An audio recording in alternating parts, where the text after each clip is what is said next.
Marcus here at Claves Estates and Fine & Country, and I'm here to give you a quick update on the property market, and there'll be many updates coming through 2022. So for the January update, I'll cover what happened last year, where we are at the moment. I'll go through a bit of the local market, some brief numbers of supply and demand, and I will then go on to just talk about some predictions and trends that we're seeing in the market at the moment and what might happen in the rest of 2022.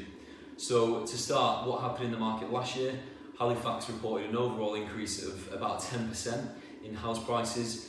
HMRC reported a whopping 1.4 million residential sales across the country, and touching briefly on the mortgage market, lending approvals throughout last year were at the highest since 2007.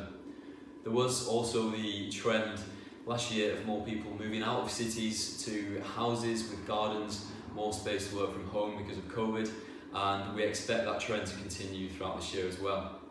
A bit about the current picture of the housing market in the areas that our office covers, which ranges from North Bolton to parts of North Bury and also South Darwin as well, and all of the rural villages and the countryside in between.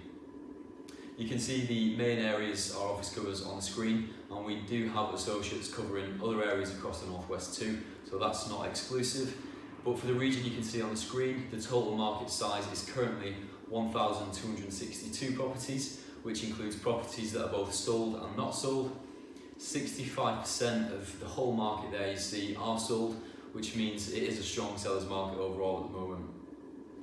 So we do have different price brackets though within the whole market, and it might differ slightly due to demographics and supply and demand dynamics. So first, if we look at the properties under £250,000, total market size is 743, which makes up for around 59% of the whole market. And within this segment, 69% of properties are sold, again a strong seller's market in this bracket. Looking at properties between 250 and 500, we've currently got a total market size of 414, which makes up for around 33% of the whole market, and 65% of these properties between 250 and 500 are sold, another strong seller's market. As we get to the more premium end of the market, dynamics change a bit, and properties between £500,000 and £1 million, we currently have a total market size of 114, which is considerably smaller, about 9% of the whole market, and 51% of these are sold. So again, we do have a strong seller's market there. And looking at the very top end of the market, properties over £1 million, the total market size is currently just 22 properties, which is even smaller, just around 2% of the whole market. And in this region, only 27% are sold, which technically means this upper segment is a buyer's market because the percentage of properties sold is under 50%. But it is important to note that this is only 2% of the whole market, and the whole market in our region is by far a strong seller's market. So that's a bit of an overview of what's happening across our region, a bit about supply and demand within different price brackets. Now let's have a chat about some trends that we might see this year. As expected at the start of every year,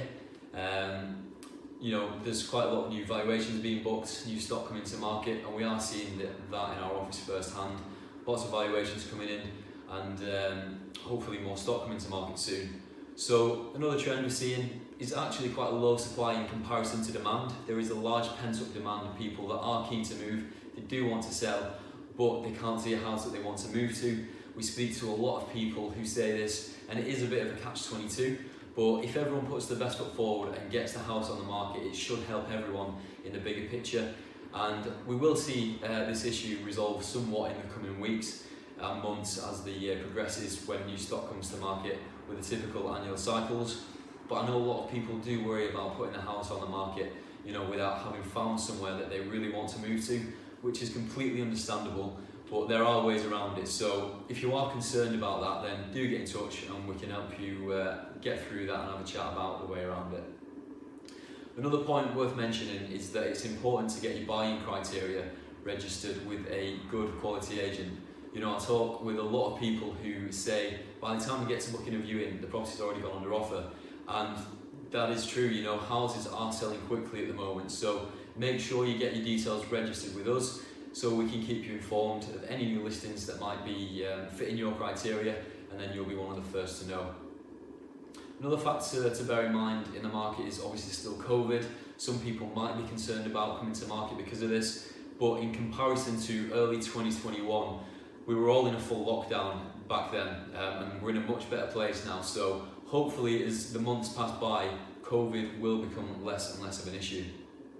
Looking a bit at the wider economy, there's a big squeeze on income at the moment, which comes into play with the housing market due to things affecting people's affordability when it comes to lending and getting a mortgage. There has been significant rises in energy prices, car fuel, tax increases, and of course inflation is on the up as well, meaning the cost of living is increasing. But the economy has interest rates to combat this. We've seen a slight increase in interest rates recently, so a key thing to watch out for in 2022 is what will happen to interest rates and what will happen to the mortgage market as well as we get further into the year. Brief point about the mortgage market while we're talking about that. Some lenders are relaxing their affordability criteria, which should stimulate people's buying ability, so keep an eye out for that as well. It is also important to bear in mind what will happen to house prices this year, and in a nutshell, we expect more growth. Not as aggressive as last year, but still growing. Some of the big names in the UK have made predictions about house prices across the country in this year ahead. Halifax predicts an increase of around 1%. Zoopla a bit higher with a prediction of around 3% increase, and Rightmove being the most bullish, saying there'll be about a 5% increase in house prices across the country this year. Of course, nobody knows for sure, nobody's got a crystal ball, but if you do want to look at what will happen to the market in the future, make sure you look at the actual data and not just rumours and hearsay, because it is easy to get misled if you are looking the mainstream, what people are talking about the pub.